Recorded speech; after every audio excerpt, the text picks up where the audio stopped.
Still hiding among your precious books, Julia? Drew's voice cut through the quiet of the library's rare books section.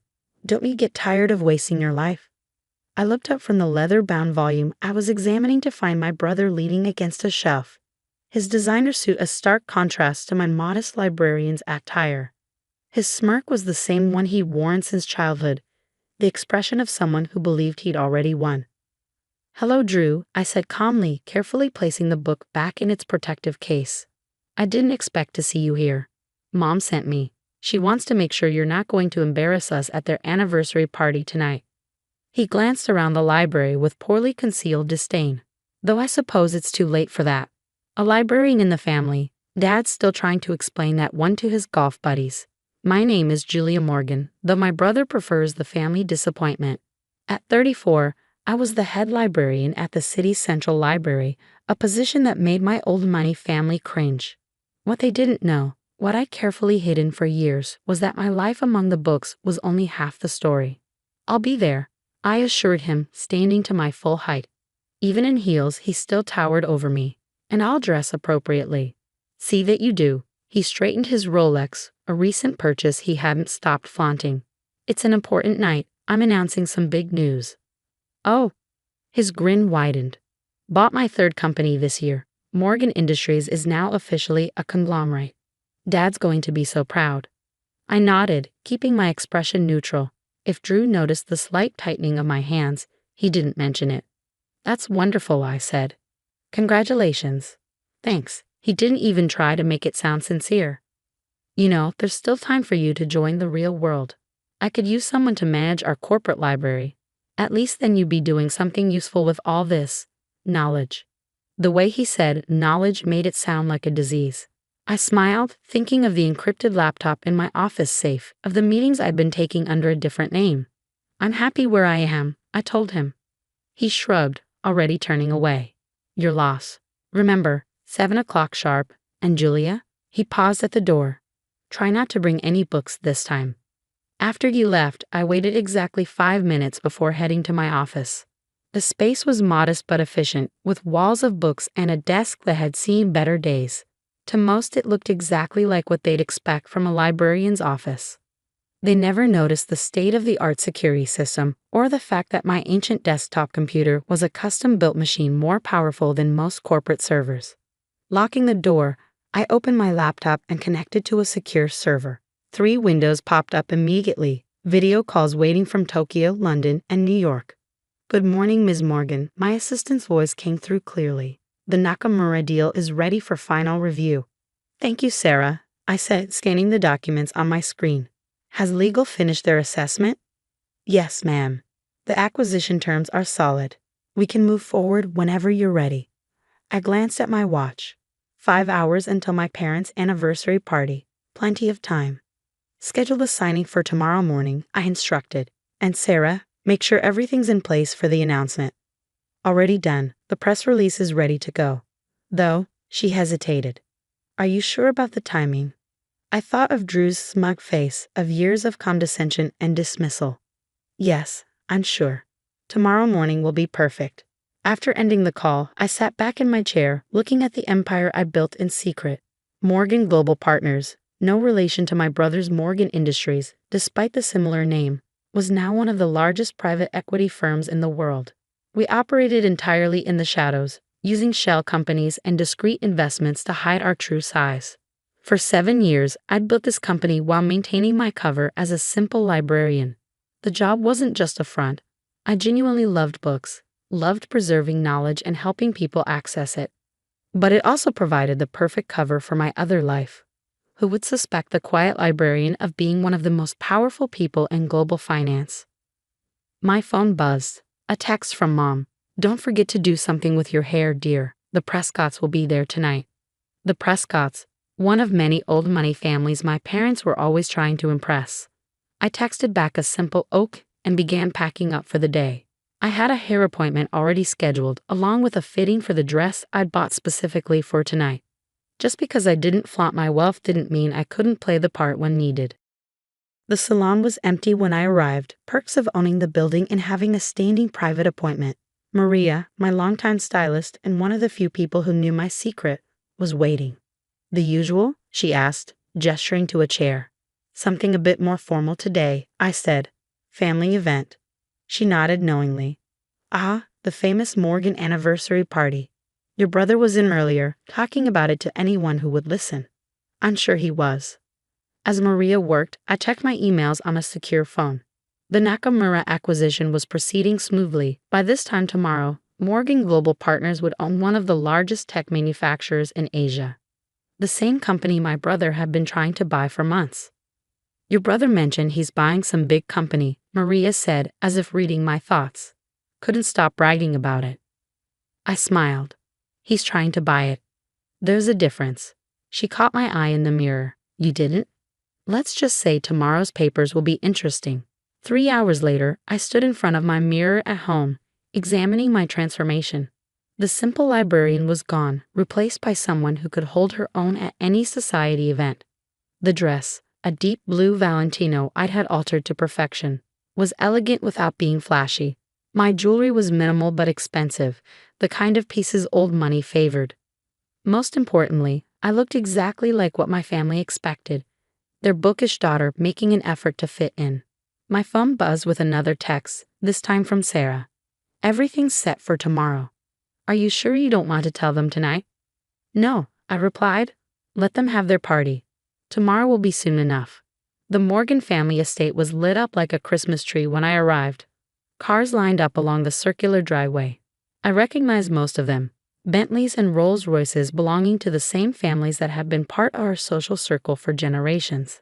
A valet appeared as I pulled up in my modest Audi, another carefully chosen prop. The car was nice enough to avoid embarrassing my parents, but not so nice as to raise questions about a librarian's salary. Miss Morgan, Jenkins, our family's longtime butler, greeted me at the door. Your parents are in the main hall. I could hear the party before I saw it, the murmur of sophisticated conversation, the clink of expensive crystal, the subtle notes of a string quartet. This was my parents' world, the one I'd chosen to step away from, at least publicly. Julia, my mother's voice carried across the hall. Darling, you look presentable. Coming from her, it was high praise. Elizabeth Morgan had never quite forgiven me for choosing books over business, but at least I'd made an effort with my appearance tonight. Happy anniversary, Mom, I said, kissing her cheek. You look beautiful. She did. At 60, she was still the epitome of grace and style. Her friends often joked that she'd made a deal with the devil to maintain her youthful appearance. Your father's by the fireplace, she said, already scanning the room for more important guests. Do say hello before you hide in the library. I made my way through the crowd, accepting air kisses and polite inquiries about my little job at the library. Most of these people had known me since childhood, had watched me grow up alongside their own children. None of them understood my choices. There's my girl. Dad's voice boomed as I approached. He was holding court with his usual crowd, golf buddies and business associates who'd been part of his life for decades. Come here, let them see you. I submitted to his enthusiastic hug, noting the slight slur in his words. He'd started the celebrations early, as usual. Still working with those books? Harold Prescott asked, his tone making it clear what he thought of such an occupation. Still working with those books, I confirmed. Someone has to preserve knowledge for the next generation. They laughed, the indulgent chuckle of people humoring what they saw as a harmless eccentricity. Speaking of the next generation, Dad said proudly, "Where's your brother?" He's got some big news to share. As if on cue, Drew appeared, champagne in hand. He changed into an even more expensive suit, his Rolex catching the light as he gestured. Everyone, he called out, his voice carrying across the hall. I'd like to make an announcement. The room quieted, all eyes turning to him. Drew lived for moments like this, had always thrived on being the center of attention. As some of you know, Morgan Industries has been growing rapidly this year, he began, playing to his audience. Today, I'm proud to announce that we're on the verge of our biggest acquisition yet. By this time next week, we'll own Nakamura Tech. The room erupted in applause. Dad beamed with pride, Mom dabbed at her eyes with a monogrammed handkerchief. I sipped my champagne and waited. Of course, Drew continued, the deal isn't quite final yet, but my sources tell me it's just a matter of time. The papers are ready to sign. That's wonderful, son, Dad exclaimed. "Always knew you had it in you. A real businessman, just like your old man." Drew basked in the praise, accepting congratulations from all sides. Finally, his gaze fell on me. "What do you think, little sister?" he asked, his tone dripping with condescension. "Ready to admit you backed the wrong horse." I met his eyes calmly. "I think," I said carefully, "that you shouldn't count your chickens before they're hatched." He laughed and others joined in. "Always so cautious, Jules. That's why you'll never be more than what you are. Hiding in your library while the rest of us build empires." Perhaps, I agreed mildly, but at least I understand the value of due diligence. His eyes narrowed slightly. Drew had never liked it when I used big words, seeing it as a challenge to his intelligence. "Due diligence?" he scoffed. "I've got the best lawyers in the business. Everything's taken care of." I just smiled and raised my glass. "Then I guess we'll all see tomorrow, won't we?" He frowned, catching something in my tone, but before he could press further, Mom was calling everyone to dinner. The dining room was a masterpiece of old-world elegance, gleaming mahogany, priceless china, crystal that had been in the family for generations. I took my assigned seat, noting with amusement that I'd been placed at the far end of the table, well away from any important guests. As the first course was served, Drew held court from his position near Dad, regaling everyone with tales of his business prowess. I kept quiet, responding politely when addressed but otherwise focusing on my food. "I just don't understand," Mrs. Prescott said from beside me, her voice low. "You were always so bright in school. You could have done anything. Why waste your life with books?"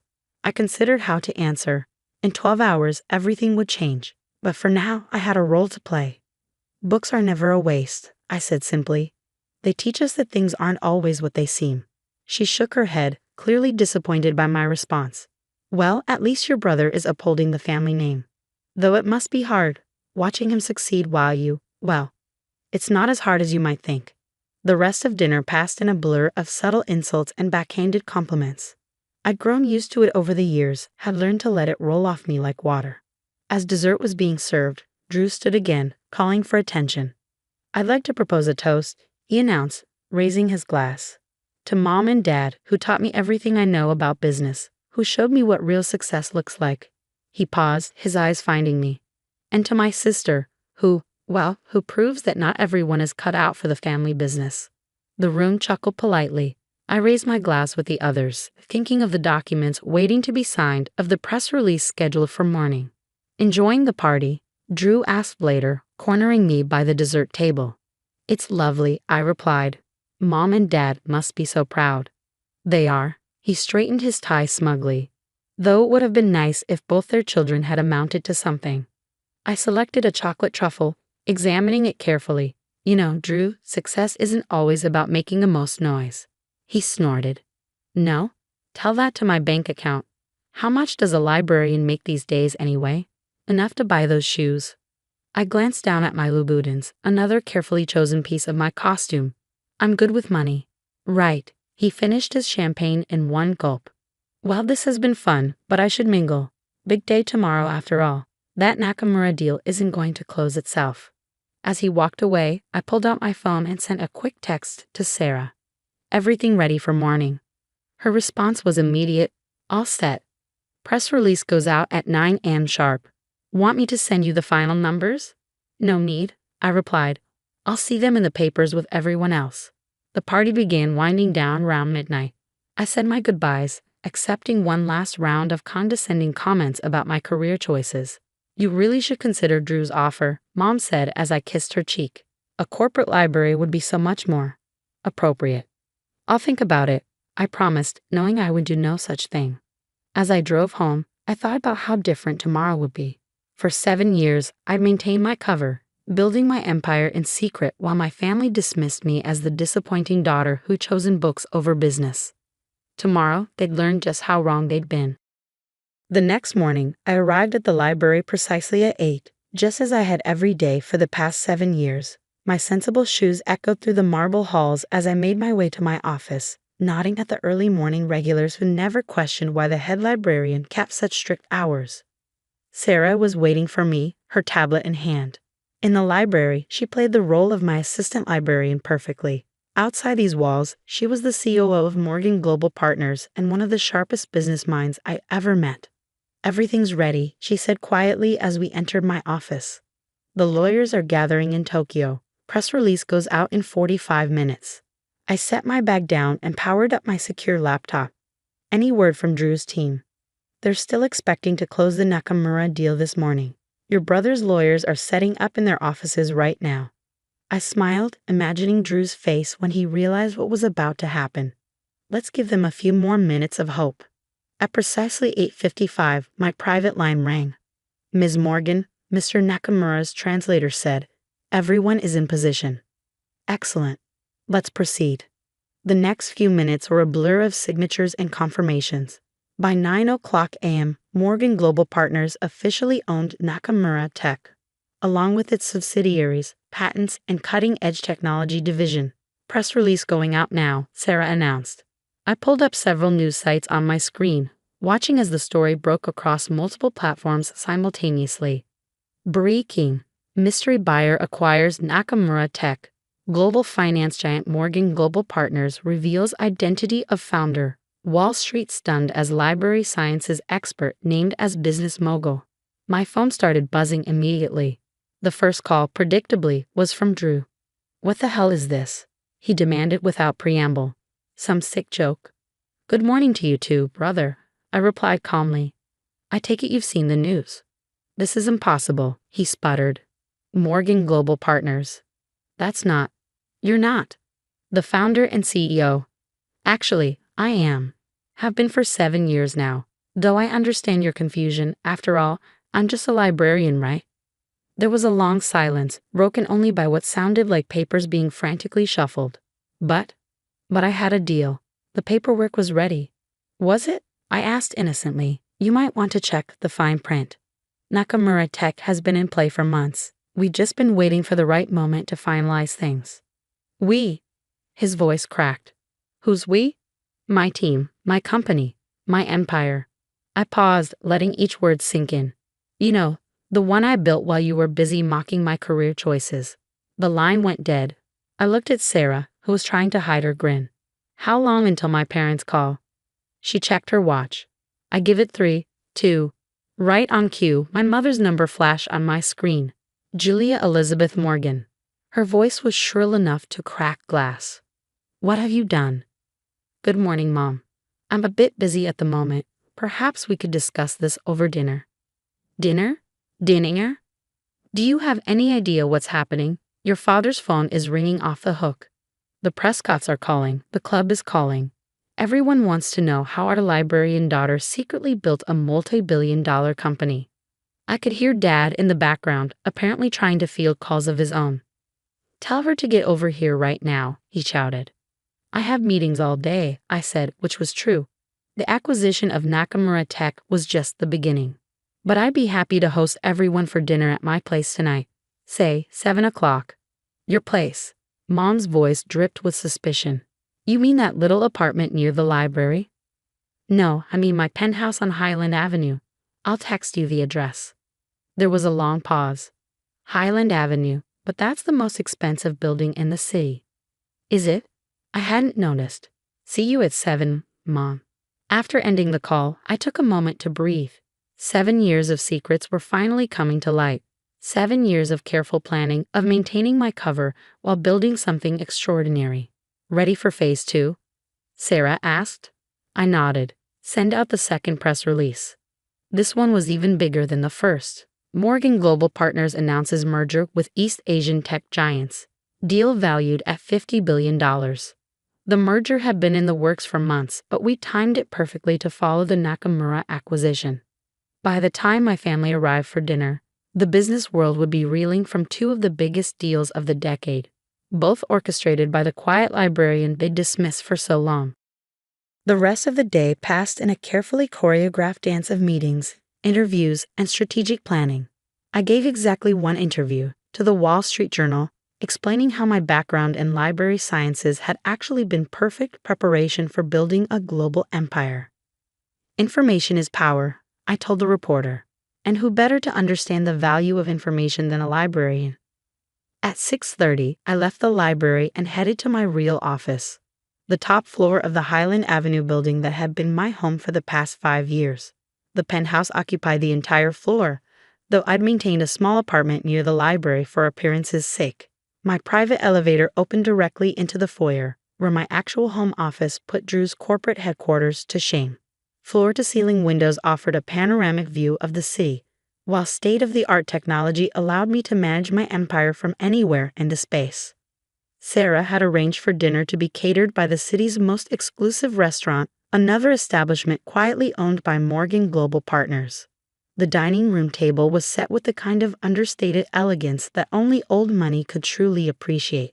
At precisely 7 o'clock, the elevator announced my family's arrival. Drew entered first, his earlier swagger replaced by barely contained fury. Mom and Dad followed, both looking shell-shocked. Even Jenkins, who had insisted on accompanying them, seemed unsure how to process the transformation of the family's poor relation into one of the city's wealthiest residents. "Welcome to my home," I said, gesturing to the spectacular view. "Drink?" "How long?" Drew demanded. "How long have you been lying to us?" "Lying?" I moved to the bar, pouring myself a scotch. "I never lied about anything. I am a librarian. I do love books.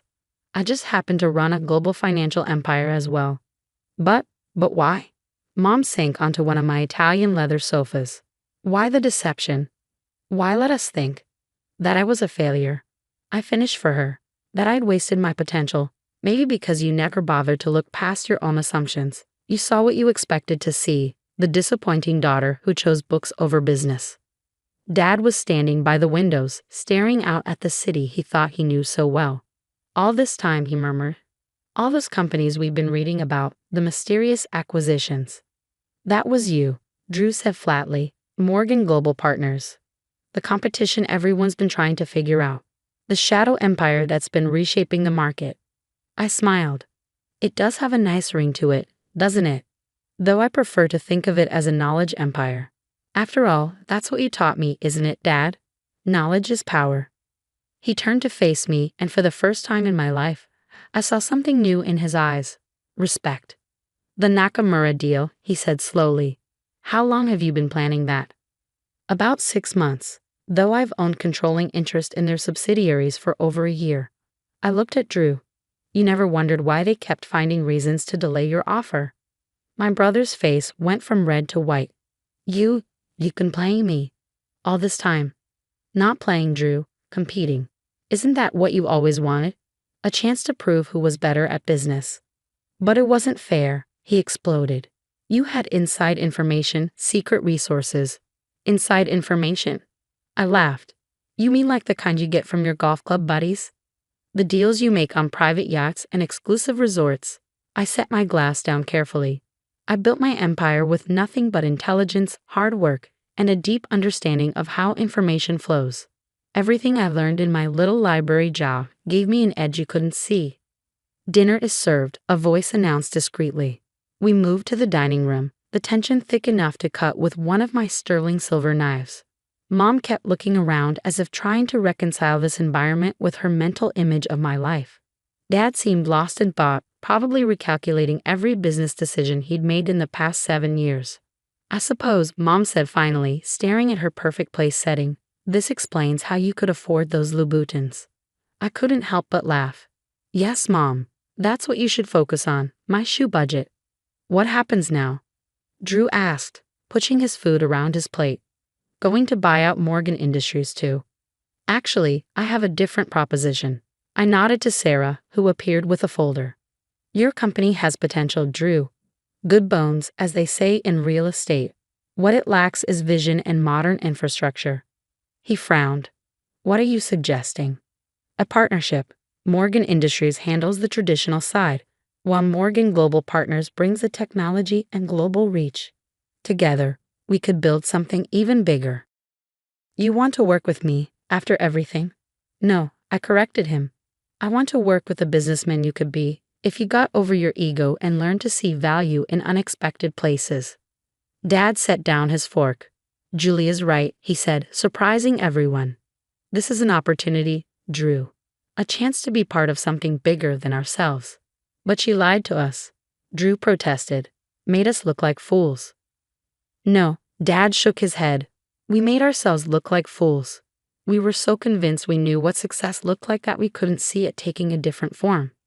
Your sister, she saw something we missed, built something we never imagined. Mom dabbed at her eyes with her napkin. All those times we pitied you, she said softly, worried about your future. I know, I said, gentler now. But maybe it's time to stop worrying about appearances and start focusing on substance. Isn't that what real business is about? The rest of dinner was a careful dance of revelations and reconciliations. I explained how I built my company, how the library had provided the perfect cover and connections. Dad asked increasingly detailed questions about my business strategy, his initial shock giving way to genuine admiration. Even Drew began to thaw as I outlined my vision for our potential partnership. By dessert, he was suggesting ways to integrate our operations. His natural business instincts finally focused on creation rather than competition. There's one thing I don't understand, Mom said as coffee was served. Why reveal everything now? Why not just stay in the shadows? I looked at my brother. Because sometimes people need to be reminded that success doesn't always wear a suit and tie. That power doesn't always announce itself with a Rolex and a corner office. And sometimes, Drew added quietly, people need to be reminded not to judge a book by its cover. Exactly. Later that night, after my family had left, Dad with a stack of proposals to review, Mom with a list of social events to recalibrate, and Drew with a lot to think about, I stood at my windows watching the city lights. Sarah joined me, handing me a fresh scotch. Well, that went better than expected. Did it? I smiled. Or did it go exactly as planned? You knew they'd react this way. I knew they'd have to confront their own prejudices, their assumptions about success and worth. I sipped my drink. The question is whether the lesson will stick. She checked her tablet. Stocks up 30% since the announcement. Your brother's company is up 10% just on rumors of a potential partnership. Good. Let's give it a week, let everything settle, then announce the merger. By then, Drew might actually be ready to be a real partner. And your parents? I thought about Mom's tearful apology, Dad's proud smile as he finally saw me, really saw me, for the first time. They're learning. Sometimes the hardest part of success is accepting that it doesn't always look the way you expect. The next morning, I'd arrived at the library at my usual time. The same regulars were in their usual spots, nodding hello to their favorite librarian. None of them treated me any differently, though my face was splashed across every business publication in the country. And that, perhaps, was the greatest victory of all. In a world obsessed with image and status, I built something real, something that didn't need designer labels or social validation to prove its worth. I was still a librarian. I still loved books. I just happened to be a billionaire, too. Knowledge, after all, comes in many forms, and sometimes the most powerful people are the ones you least expect.